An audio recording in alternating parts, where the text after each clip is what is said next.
सुंदर सुंदर अशा गोष्टी ऐकून आपलं बालपण अतिशय सुखद आणि समृद्ध झालेलं आपल्याला आठवतं. आपले प्रेमळ आजोबा आपल्याला खूप श्रवणीय अशा कथा सांगत असत. त्यांच्या त्या लढीवाळ आवाजाचा गुंजाराव आपल्या नेणिवेतल्या आठवणींमध्ये आपल्याला नकळत ऐकू येतो. आदरणीय बबनराव पोद्दार साहेबांनी आपल्या कथालेखनानं आणि श्रवणीय कथाकथनानं महाराष्ट्रातल्या लाखो श्रोत्यांच्या आणि वाचकांच्या मनावर एक अद्भुत असं गारुड केलं आहे. आज शब्दधन काव्यमंचाच्या माध्यमातून एका कथा महर्षीचा सन्मान आपण करणार आहोत. त्यासाठी आध्यात्मिक क्षेत्रातील अधिकारी व्यक्तिमत्व अर्थातच हरिभक्तपरायण दत्तात्रय महाराज दीक्षित आणि त्यांच्या हस्ते आपण पोद्दार साहेबांना सन्मानित करणार आहोत. पण तत्पूर्वी नारायणराव कुंभार जे ज्येष्ठ आणि सिद्ध साहित्यिक आहेत त्यांची विशेष उपस्थिती या कार्यक्रमासाठी लाभलेली आहे. मी नारायणरावांना विनंती करतो की त्यांनी आदरणीय पोद्दार साहेबांना घेऊन इथे विराजमान व्हायचे उपस्थित राहिलेले आहेत. शब्दधनचे संस्थापक अध्यक्ष सुरेशजी कंक, उपाध्यक्ष सुभाषजी चव्हाण, पर्यावरण तज्ज्ञ तानाजीराव एकुंडे, न्यू इंग्लिश स्कूल या मांड या संस्थेचे मुख्याध्यापक अंबादासजी रोडे सर आपल्या आचार विचारातून सर्वांसाठी प्रेरणादायी ठरलेले हरिभक्तपरायण अशोक महाराज गोरे, समर्पित वृत्तीचा कार्यकर्ता कसा असावा याचा मानदंड असलेले मुरलीधरजी दळवी, त्याचप्रमाणे कवी संजीव यांचा वारसा ज्यांना लाभला अशा श्यामलाजी पंडित, तसेच कवी संजीव यांचे बंधू सुहास दीक्षित, त्यानंतर कबीर पटेल असे अनेक दिग्गज मंडळी, आमच्या सोसायटीचे अध्यक्ष शैलेश लिमाई असे अनेक दिग्गज या कार्यक्रमासाठी लाभले आहेत. मित्रांनो, चला जाऊया ज्येष्ठ साहित्यिकांच्या घरी. या उपक्रमासाठी आम्ही ज्यावेळेस जातो त्यावेळेस आपल्या सोयीनुसार प्रत्येकजण वेगवेगळ्या मार्गाने येतो, म्हणजे कोणी आपल्या वाहनाने येतो वगैरे. पण ज्यावेळेस आम्ही म्हणजे आम्हाला गोरे महाराजांनी सांगितलं की आपल्याला मित्रमंडळ कॉलनीजवळ जायचं आहे, म्हणून मग सगळे मित्रमंडळ एकत्र आले आणि एकाच गाडीतून ते आले. आणि आपल्याला कळलं आम्हाला की आम्हाला पर्वती पायथ्याजवळ जायचं आहे. तर म्हटले ऐतिहासिक असं ठिकाण आहे मती प्रकाशू असा हा 14 विद्या 64 कलांचा अधिनायक गणेश याचे आशीर्वाद आपल्याला लाभलेले आहेत. आणि आपल्याला तर माहिती की आदरणीय बबनराव पोद्दार साहेब हे सरस्वतीचे उपासक आहेत आणि बुद्धीची देवता सरस्वती हिचं स्तवन करताना ज्ञानेश्वर माऊली म्हणतात की आता अभिनव वाघ विलासिनी जे चातुर्यार्थ कला कामिनी ते शारदा विश्वमोहिनी नमिली मिया नमिली मिया. या कार्यक्रमाचा शुभारंभ आपण एका भक्तिगीताने करणार आहोत.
पायाची वाहन पायी भरी, पायाची वाहन पायी भरी, पायाची वाहन पायी भरी, पायाची वाहन पायी भरी, मज पामराही काय मज पामराही काय मज पामराही. ब्रह्मदेवाने ब्रह्मलिकाचे तुमावंदने ब्रह्मलिकाचे तुमावंदने इतर तुळणे काय पुढे इतर तुळणे काय पुढे इतर तुळणे काय पुढे इतर तुळणे काय पुढे मज पामराही काय पुरतन मज पामराही काय पुरतन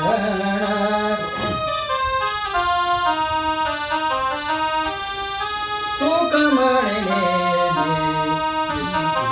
बोली तू कमळने बोली म्हणून ठेवीने पायी डोई म्हणून ठेवीने पायी डोई म्हणून ठेवीने पायी डोई म्हणून ठेवीने पायी डोई मज पामराही काय पुरतन मज पामराही काय पुरतन मज पामराही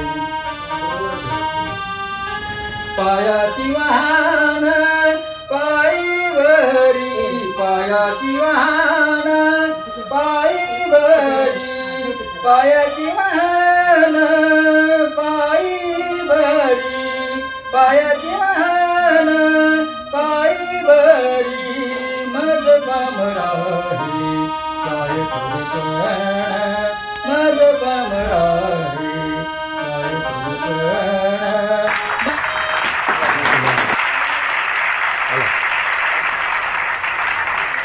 शब्दधन काव्यमंचच्या वतीने मी आपल्या सर्वांचं स्वागत करतो. आमच्या काही उपक्रमांचं आगळ्या वेगळ्या ऐतिहासिक उपक्रमांची माहिती तुम्हाला देतो. नवीन मंडळी आहेत त्या उद्देशाने हे स्थापन झालं आणि असे ऐतिहासिक साहित्य क्षेत्रात जगात कुठे नसेल असे ऐतिहासिक काव्य संमेलन आम्ही घेतले. रात्री 12 वाजता स्मशानभूमीमध्ये कवी संमेलन असं कुठंच कोणी घेतलेलं नसेल. मचानावर उभं राहून कवी संमेलन, होडीमध्ये बसून कवी संमेलन, मेट्रोमध्ये कवी संमेलन, लोकलमध्ये कवी संमेलन, सुरक्षेच्या विषयी कवी संमेलन, घामाच्या कविता असे आगळेवेगळे उपक्रम आम्ही त्या ठिकाणी जाऊन केलेले आहेत. त्याचप्रमाणे उंटावर बसून कवी संमेलन, पाणी बचतीचा संदेश, तर असे आगळेवेगळे उपक्रम घेतलेत आम्ही. त्याचप्रमाणे एक साहित्यिक उपक्रम म्हणून नवीन कवींना प्रोत्साहन मिळावं म्हणून 6वा काव्य पुरस्कार आम्ही सुरू केला. आतापर्यंत 150 कवींना 6वा काव्य पुरस्कार देऊन झालेला आहे आणि त्यात पुरस्कार मिळाल्यानंतर त्यांची प्रगती लक्षात आली की महाराष्ट्र गाजवतात अनिल दीक्षित म्हणून असे ते 6वा काव्य पुरस्कार मिळालेले कवी आहेत. त्यानंतर एक नवीन कल्पना आम्ही आणली जी आता आपण राबवतोय, साहित्यिक ज्येष्ठ चला जाऊ साहित्यिकांच्या घरी. या साहित्यिकांनी आपल्या देशासाठी, आपल्या राज्यासाठी, आपल्या गावासाठी आणि आपल्या शहरासाठी योगदान दिलेलं आहे. त्यांचे अनेक ठिकाणी सन्मान झालेले असतील, परंतु त्यांच्या घरी जाऊन त्यांच्या कुटुंबियांसमेत हा सन्मान करावा आणि त्यांना एक वेगळा आनंद द्यावा, त्यांच्या साहित्याचा वाचन व्हावं या ठिकाणी, हा उद्देश ठेवून आम्ही प्रत्येक साहित्यिकांच्या घरी आम्ही जातो. आज 28वा साहित्यिकांचा घरी सन्मान आहे. आम्ही पिंपरी साहित्यिकांना आधी घेतले होते. आता पुण्यातला पोद्दार सरांचा पहिलाच पुण्यातला सत्कार आहे की जे आमचे आदर्श आहेत आणि ग्रामीण कथाकार आहेत, आमचे गाववाले पण आहेत ते. आणि ग्रामीण कथाकार कसा असतो ते त्यांनी आपल्या लेखनातून आपण सगळेजण अनुभवलेला आहे. तर त्यांचा सत्कार करण्यासाठी आपण या ठिकाणी जमलेलो आहोत. ते एखाद्या ज्येष्ठ व्यक्तीच्या असतील किंवा साहित्यिकाच्या असतील, आपण त्यांचा सन्मान घेतो. तर 28वा सन्मान आपला पोद्दार सरांच्या घरी आज होत आहे. आपण सर्व जमलो त्याबद्दल आपल्या सर्वांचे मी मनापासून स्वागत करतो. आणि या आमच्या साहित्यिक उपक्रमांची मी माहिती दिलेली आहे. प्रास्ताविक संबोधन. धन्यवाद. हे करणाऱ्या एक समूह आहे हा, आणि तो साहित्यिकांच्या घरी जातो आणि त्या साहित्यिकांनी आतापर्यंत साहित्याची सेवा केली असते, त्यांना आनंद देणं, अगदी उत्कट आनंद देणं हा या उपक्रमाच्या मागचा हेतू असतो. की त्या साहित्यिकांना अगदी हृदयातून उचंबळून येतं. त्यांना वाटतं की अरे वा, म्हणजे आज आपल्या घरी येऊन आपला सत्कार होतोय. हा म्हणजे सत्काराचं स्वरूप जरी छोटा असला तरी तो आनंद खूप मोठा आहे. मित्रांनो, महाराष्ट्रात 43,000हून अधिक खेडी आहेत. अन्न, वस्त्र, निवारा या मूलभूत गरजा भागल्यावर महत्त्वाची गरज असते ती म्हणजे सांस्कृतिक भूक भागवण्याची.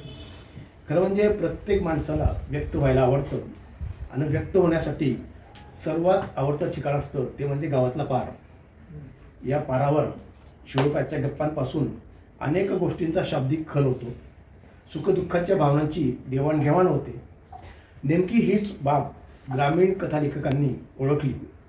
ज्याप्रमाणे करंदीकर, बापट, पाडगावकर यांनी कागदावरच्या कवितेला गावोगाव पोचवलं, त्याचप्रमाणे व्यंकटेश माडगुळकर, शंकर पाटील, दमा मिराजदार यांनी जाणीवपूर्वक ग्रामीण कथालेखन केलं आणि तितक्याच हिरिरीने ते वाड्या वस्त्यांपर्यंत पोचवलं. त्या परंपरेचा समर्थ वारसदार म्हणजे आजचे आपले सत्कारमूर्ती बबनराव पोद्दार साहेब. नियतकालिकं, मासिकं, दिवाळी अंक या माध्यमातून पोद्दार साहेबांनी जाणीवपूर्वक ग्रामीण कथा लिहिल्या. आपल्या खास शैलीतून त्या कथाकथनाच्या माध्यमातून रसिक श्रोत्यांपर्यंत पोचविल्या. आताच्या 15-20 वर्षांच्या काळात माध्यम क्रांती खूप झपाट्याने झाली आणि गावोगाव मनोरंजनाची साधनं आली आहेत. पण त्यापूर्वी आकाशवाणी अर्थात रेडिओ हे एकमेव मनोरंजनाचं साधन ग्रामीण भागात उपलब्ध होतं. दूरदर्शी आणि चाणाक्ष असलेल्या पोद्दार साहेबांनी 1975 सालापासून आकाशवाणीचा पुरेपूर उपयोग करून लाखो श्रोत्यांचं भावविश्व समृद्ध केलेलं आहे. चालू जमाना, आपण सारे, शेजारी, माझे घर माझे शेत, आरसा, घरातल्या गप्पा, श्रमिक जगत अशा विविध लोकप्रिय आकाशवाणी मालिकांमधून पोद्दार साहेबांच्या कौटुंबिक श्रुतिकांनी श्रोत्यांचं मनोरंजन करीत त्यांच्या मनावर अधिराज्य गाजवलेलं आहे. पुणे, मुंबई, सांगली या रेडिओ केंद्रांवर नियमितपणे त्यांच्या श्रुतिका प्रसारित होत असत. त्यानंतर त्यांनी मुंबई दूरदर्शनच्या माध्यमातून सह्याद्री वाहिनीसाठी नियमितपणे लेखन केलं आहे. आमची माती आमची माणसं या अतिशय लोकप्रिय कार्यक्रमातून बबनराव पोद्दार साहेब यांनी अशा रंगल्या गप्पा गोष्टी या शीर्षकांतर्गत अनेक कौटुंबिक श्रुतिका लिहिल्या आहेत. प्रासंगिक कार्यक्रमांसोबतच ट्रॅप या समाज प्रबोधन पर मालिकेचं लेखन त्यांनी केलं आहे. पुरस्कार, मान सन्मान आलेले आहेत. त्या सर्वांचा उल्लेख करायचा म्हटला तर आपल्याला पूर्ण 1 दिवसाचा कार्यक्रम करावा लागेल आणि पोद्दार साहेबांना तर आता जायचं ते म्हणतात 12च्या आत आटपा आम्ही. त्यामुळे मी अगदी फक्त मोजक्याच सन्मानांचा इथे उल्लेख करतो. खानवडी येथे भरलेल्या हे करेक्शन करता बरं का, म्हणजे सहसंपादक म्हणून बघा म्हणजे किती काम करतात. इथे अखिल भारतीय मराठी परिषदेतर्फे आयोजित साहित्य संमेलनाचं अध्यक्षपद पोद्दार साहेब यांनी भूषवलं होतं. शिर्डी येथे संपन्न झालेल्या सरदार वल्लभभाई पटेल साहित्य संमेलनाचं अध्यक्षस्थान त्यांनी भूषवलेलं आहे. साहित्यिक कलावंत प्रतिष्ठान आयोजित कथाकथन सत्रामध्ये प्राध्यापक द.मा. मिराजदार यांच्या समवेत पोद्दार साहेबांनी कथाकथन केलं आहे. बेळगाव येथील कुद्रेमानी येथे संपन्न झालेल्या मराठी साहित्य संमेलनातील कथाकथन सत्राचं अध्यक्षस्थान पोद्दार सरांनी भूषवलेलं आहे. केंद्र सरकारच्या नवी दिल्ली येथील खेल मंत्रालयाचा विशेष सन्मान लाभलेले कथामहर्षी बबनराव पोद्दार साहेब ज्यांचा आता सन्मान नारायणराव कुंभार यांनी करावा अशी मी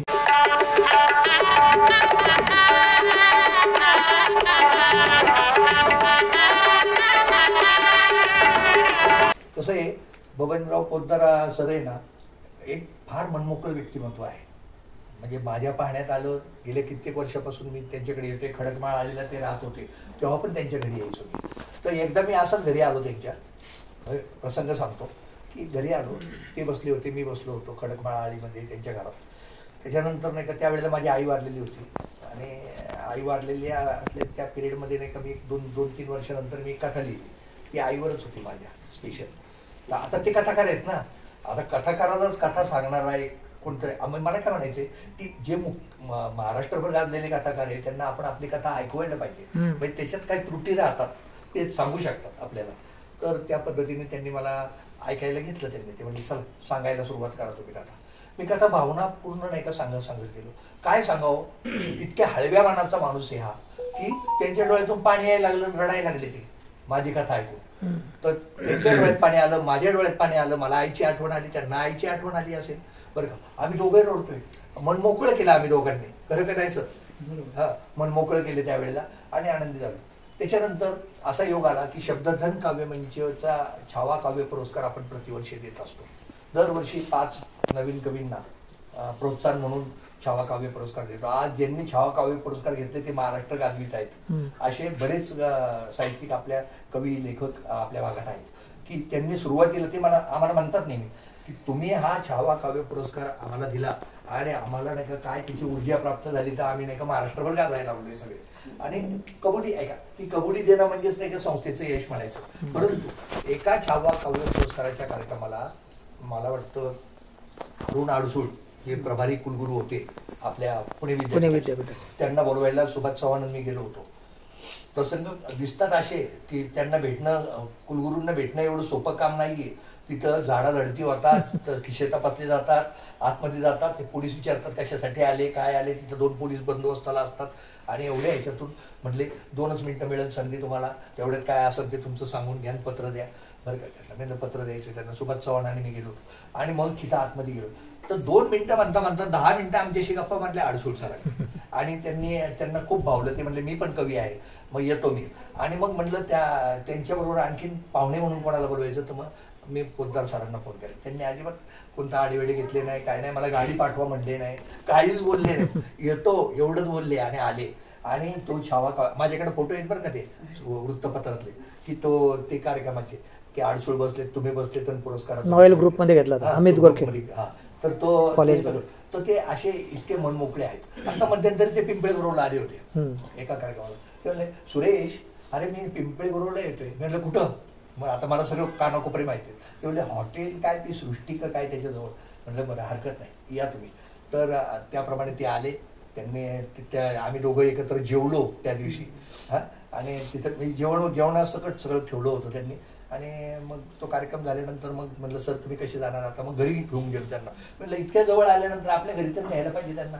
तर म्हणते किंवा बाहेरच्या बाहेरच बोलवण केली, बाहेरच्या बाहेर बोलवण केली असं व्हायला नको. मग मी म्हटलं चला माझ्या घरी. मग घरी आले, गप्पा मारल्या आम्ही, आमच्या कुटुंबाबरोबर त्यांनी गप्पा मारल्या. असा आमचा घरगुती एक संबंध असलेला आणि पारिवारिक संबंध असलेले एक व्यक्तिमत्व. आज त्यांचं वय 78 आहे आणि 77-78 तर नक्कीच आहे. तर मला असं वाटतं परमेश्वराने त्यांना उदंड आणि भरपूर आयुष्य द्यायला पाहिजे. देणार, आम्हाला खात्री आहे तुम्ही 100 पार करणार आहे. तुम्ही भिवू नका. तुम्हाला जे काय होतंय ना त्याच्यावर सगळं नाही का तुमच्या मागं विजयताई आहे. विजय आहे म्हणजे तुमचा विजय पक्काच आहे हे मला खात्रीशीर सांगतो. या वर्षी आपला रौप्य महोत्सव आहे. पाहिजेच असतो. पण माझी इच्छा होती दत्तात्रय दीक्षित यावे, त्यांना वेळ लागणार आहे. नारायण कुंभारांनी माझा सत्कार केलेला आहे. प्रत्यक्ष नारायणांनी माझा सत्कार केलेला आहे. मी आज जास्त काही बोलणार नाही. थोडंसं आजारातून उठलेलं पण आहे. पण त्या दिवशी सन्मानाच्या निमित्तानं मी तुम्हाला एवढंच सांगतो की प्रदीपनी माझ्याशी म्हणालं त्यांची प्रतिभा माझी बायको विजया पोद्दार हिचा त्या रविवारी वाढदिवस आहे. सन्मानाचा सोहळा, सन्मानाचा पुरस्कार आहे सुरेश कंक साहेबांनी मला दिलेला. तुमच्या सगळ्यांच्या मिळून साक्षीनं हे झालेला हा पुरस्कार मी माझ्या पत्नीला अर्पण करतो. बोलतं विद्यापीठ गोविंदराव पोद्दार यांच्या घरी गेलं तर ते सहृदयपणे आपल्याशी बोलतात. यापेक्षा आणखी काय पाहिजे. अतिशय सुंदरपणे ते कथाविषयी लेखनाविषयी मार्गदर्शन करतात आणि अकृत्रिम असा स्नेह आहे. कारण तुकोबा म्हणतात तसं ऐसे कळवळ्याची जाती लाभावी न करती प्रीती असं हे व्यक्तिमत्व आहे. यानंतर आपण कार्यक्रम पुढे नेणार आहोत. हरिभक्त परायण श्री दत्तात्रय महाराज दीक्षित यांचा जन्म श्री क्षेत्र आळंदी जवळील मरकळ या गावी वारकरी परंपरा असलेल्या कुटुंबात झाला. त्यांचे आजोबा वारकरी संप्रदायातील एक नावाजलेले पखवाजवादक होते. त्यांचं लौकिक शिक्षण म्हणजे महाराजांचं लौकिक शिक्षण 11वी पर्यंत झालेलं आहे. ब्रह्म संप्रदायातील परमपूज्य आबा महाराजांनी त्यांना ते दुसऱ्याशी सांगावे, शहाणे करून सोडावे सकळ जन या उक्तीनुसार नारायणराव दीक्षित महाराजांचं दत्तात्रय महाराज दीक्षित यांचं प्रबोधनाचं कार्य चालू आहे. या वाटचालीमध्ये आदरणीय दीक्षित महाराजांनी साधूचा आत्मबोध, सोहम ध्यान, सार्थ एकनाथी भागवत वेचे आणि सांप्रदायिक भजनी मालिका या पुस्तकांचं लेखन केलं आहे. मी हरिभक्तपरायण अशोक महाराज गोरे यांना विनंती करतो की त्यांनी हरिभक्तपरायण दत्तात्रय महाराज दीक्षित यांचा सत्कार करावा. पुंडलिकावरदे वारी विठ्ठल, श्री ज्ञानदेव तुकाराम, पंढरीनाथ भगवान की जय, माऊली ज्ञानेश्वर महाराज की जय, जगद्गुरु संत श्रेष्ठ तुकाराम महाराज की जय, सब संतन की जय, सद्गुरु साधु बाबा महाराज की जय, सद्गुरु आबामध्ये महाराज की जय. श्री गुरुदेव दत्त.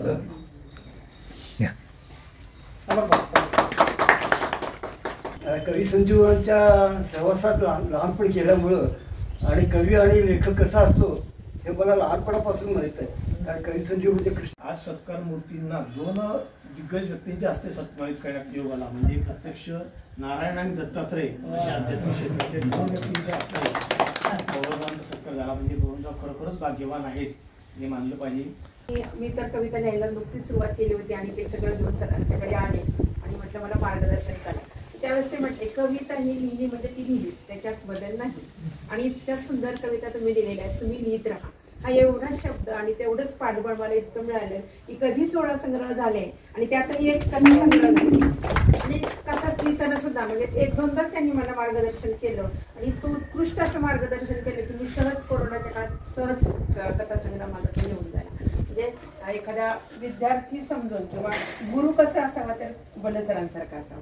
म्हणजे आमच्या सर्व नवसाहित्यिकांचे गुरुवर्य आहेत ज्यांनी आम्हाला लिहितं केलं आणि लिहिणं कागदावर उतरवणं हे इतकं काही सोपं नाही. पण त्या अवघडाकडून सोप्याकडे कसं जायचं हे अगदी थोडक्यात आणि उत्कृष्ट असं मार्गदर्शन बलसर सर्वांनाच करतात. आज जे काही पुण्यनगरीमध्ये जे साहित्यिक निर्माण झालेले आहेत ते केवळ बलसरांच्या मार्गदर्शनामुळे झालेले आहेत. संजीवजी आहेत, पांडे साहेब आहेत, पांडे मॅडम आहेत, आमच्या सगळ्यांना खूप मार्गदर्शन वेळोवेळी ते करत असतात. आणि समाजामध्ये सुद्धा जे काही अनेक कार्यक्रम आहेत त्या कार्यक्रमांना मार्गदर्शक म्हणून ते असतात आणि त्यांचं जे कार्य आहे ते उत्तुंग आहे. साहित्यात जे काही त्यांनी कार्य केलेलं आहे ते खूप महान आहे आणि त्यांच्या मार्गदर्शनामुळेच आपण सर्वजण साहित्यिक म्हणून आज साहित्य गंगा ही सुरू झालेली आहे. आज ज्येष्ठ साहित्यिक आणि गुरुस्थानी असलेले बबन पोद्दार हे यांनी अनेक साहित्यिक घडवले. याची प्रचिती तुम्हाला आहे, माझ्यापेक्षा जास्त आहे. तरी आज माझं एक ज्येष्ठ साहित्यिक आणि माझे परमस्नेही बबनराव पोद्दार यांच्या एवढेच सांगू इच्छितो की काय वानवाता न पुरे हे वाणी मस्तक चरणी ठेवीत असे. वास्तविक सांगायचं झालं तर माझी वाणी कमी पडते त्या ठिकाणी. मी माझं परम भाग्य समजतो असं जगद्गुरु तुकाराम महाराज म्हणतात. या बबन पोद्दार आणि त्याचं परमभाग्य मला लाभलं हे माझं परमभाग्य असं समजतो की नाही साजत हा मोठा मज अलंकार मोठा, नाही स्वरूपी ओळखी भक्तिभाव करीत देखी. आणि हे सर्व मनोगत पूर्ण करून मी माझ्या वाणीला या ठिकाणी. बालपणातील आईचे संस्कार, परिस्थितीने शिकवलेले शहाणपण, जिद्द आणि प्रयत्नाच्या जोरावर सातारा जिल्ह्यातील कराडच्या उत्तरेस असलेल्या मसूर या एका छोट्या खेड्यातील मुलगा एक प्रतिभा संपन्न साहित्यिक कसा बनतो याचे उदाहरण म्हणून आदरणीय बोलो पोद्दार तथा बोलो पोद्दार यांच्याकडे कौतुकाने पाहावं लागेल. तसा बोलोचा आणि माझा परिचय गेल्या 40-50 वर्षापासूनचा जुना आहे. सोलापुरात असताना बोलो पोद्दार हे थोर लेखक आहेत व ते आयकर अधिकारी आहेत. या गोष्टीचे मला खूप अप्रूप वाटायचे. आम्ही सोलापूरहून कधी पुण्याला आलो की त्यांच्या घरी आवर्जून जात होतो. एक ऑफिसर म्हणून त्यांच्याशी बोलताना वेगळं असं अनामिक दडपण येत असे, पण गप्पा मारताना बोललं म्हणजे आपला अगदी जवळचा माणूस आहे असं वाटायचं. अतिशय शांत, विनम्र, थोडेसे मिस्किन, पण तेवढे शिस्तप्रिय असे त्यांचे व्यक्तिमत्व आहे. माणूस किती मोठा असला तरी छोट्या माणसाला त्याचा हात आणि त्याला त्याची उंची वाढवून देतो, तोच खरा माणूस. पोद्दार या नावाचं गारुड खूप वर्षापूर्वी माझ्या मनावर होतं. साधारणतः 1976-77चा कालावधी असेल. पुण्याच्या वसंत व्याख्यानमालेमध्ये मी गेलो होतो. तिथे एका व्याख्यानाच्या वेळेस पोद्दार नावाचे म्हणजेच महामहोपाध्याय दत्तूमामा पोद्दार ते कार्यक्रमाला अध्यक्ष म्हणून होते.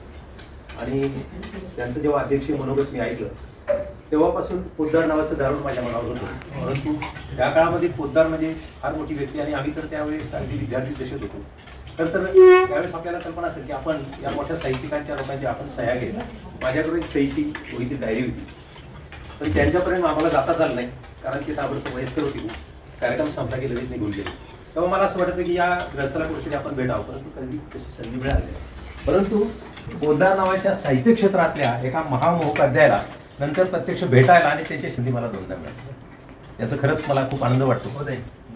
रोडे परिवारांच्या एका कार्यक्रमाला, वाकडमध्ये झालेल्या कार्यक्रमाला मी गेलो होतो. तेव्हाही त्यांची शेजारी बसायची संधी मिळाली आणि आज तर त्यांच्या साहित्याच्या दरबारात येऊन त्यांचा सन्मान करण्याची माझ्यासारख्या छोट्या माणसाला संधी मिळाली. ग्रामीण कथा ज्या आहेत त्या ग्रामीण कथांचं जे मूळ आहे त्याचं असं म्हटलं जातं की जो ग्रामीण भागात राहतो तो जरी शहरात राहत असतो, त्याचं शरीर शहरात असतं परंतु मन मात्र खेड्यातच असतं. आणि त्यामुळे तिथली जगण्याचा जो त्यांचा जो जीवनक्रम असतो, तिथला जो आनंदाचा जो उपक्रम असतो तो सगळा आपल्या लेखनामध्ये लेखक नेहमीच आपल्या ह्याच्यामधून सांगत असतो. आणि त्यामुळेच पोद्दारांसारख्या कथाकारांचं जे साहित्य आहे ते मला असं वाटतं की अक्षरशः अक्षरवाङ्मयाच्या पंथीत जाऊन बसलेलं असतं. मी बँकेत होतो आणि बँकेत काम करत असताना मी जेव्हा लिहितो त्यावेळेस लोक म्हणतात तुम्ही आकडेमोड करता तुम्ही तुम्हाला कसं सुचतो. परंतु आमच्यापेक्षा 10 पटीने जास्त आकडेमोड करणारे पोद्दार सर इन्कम टॅक्समध्ये होते. आयोजित जवळजवळ ज्येष्ठ साहित्यिकांच्या घरी गेली 25 वर्ष आपण हा उपक्रम राबवत आहोत.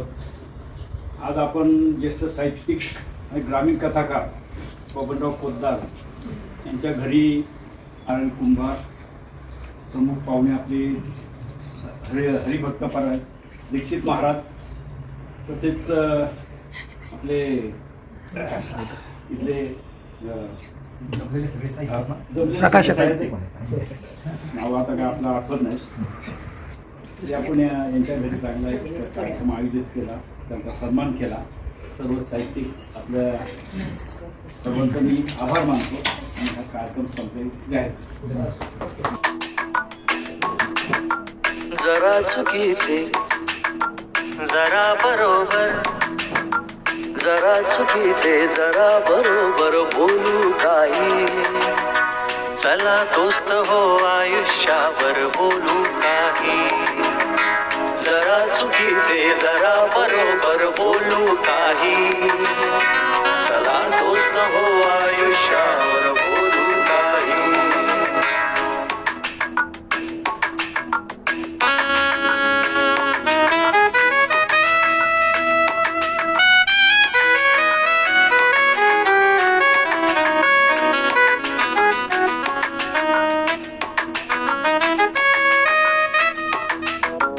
उगाच वैसे शब्दांचे देत रहा तू.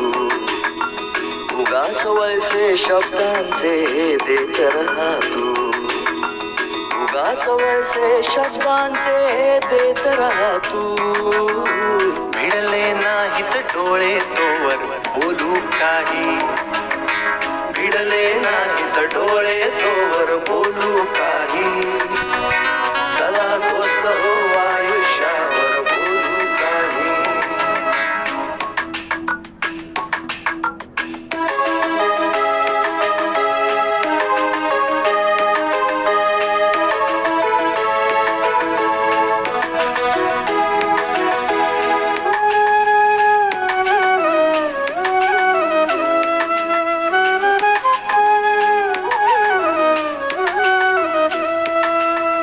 तुफान पाहून तीरावर बुजल्या होड्या. पाहून तीरावर बुजबुजल्या होड्या, तुफान पाहून तीरावर बुजबुजल्या होड्या. पाठ फिरू दे त्याची नंतर बोलू काही, पाठ फिरू दे त्याची नंतर बोलू काही.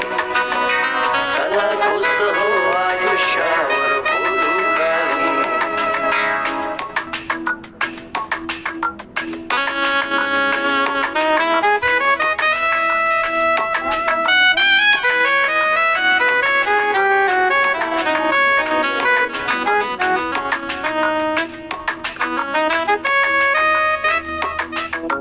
हवे हवेसे दुःख तुला जर हवेच आहे, हवे हवेसे दुःख तुला जर हवेच आहे, हवे हवेसे दुःख तुला जर हवेच आहे. नको नकोसे हळवे का तर बोलू काही, नको नकोसे हळवे का तर बोलू काही. चला दोस्त हो